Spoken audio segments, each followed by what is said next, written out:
സൗദിയിലെ പുരാവസ്തു പൈതൃക കേന്ദ്രങ്ങൾക്കെതിരായ നിയമലംഘനങ്ങൾക്കെതിരെ കർശന നടപടി വരികയാണ്. ഈ വർഷം രണ്ടാം പാദത്തിൽ രാജ്യത്തിന്റെ വിവിധ ഭാഗങ്ങളിലായി 55 നിയമലംഘനങ്ങൾ കണ്ടെത്തിയതായി ഹെറിറ്റേജ് കമ്മീഷൻ. അനധികൃത ഖനനം മുതൽ പുരാവസ്തുക്കളുടെ ഓൺലൈൻ വിൽപ്പന വരെ വ്യാപിച്ച കേസുകളിൽ ശക്തമായ നിരീക്ഷണവും പൊതുജന സഹകരണവും തുടരുമെന്ന് അധികൃതർ അറിയിച്ചു. സൗദി അറേബ്യയിലെ പുരാവസ്തു പൈതൃക സമ്പത്ത് സംരക്ഷിക്കുവാൻ ഹെറിറ്റേജ് കമ്മീഷൻ പരിശോധന ശക്തമാക്കിയിരിക്കുകയാണ്.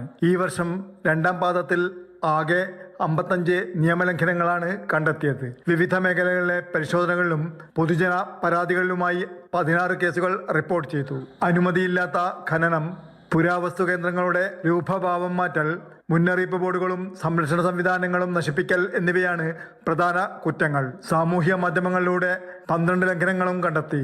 ലൈസൻസ് ഇല്ലാത്ത സർവേ, ഡ്രോൺ ചിത്രീകരണം, വ്യാജ നിധി പ്രചരണം തുടങ്ങിയവയും ഇവയിൽ ഉൾപ്പെടും.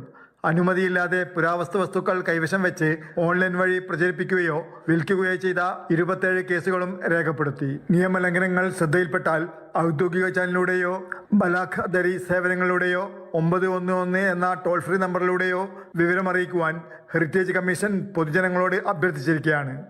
Jafar Ali Palakkode, Mathrubhumi news, Jeddah.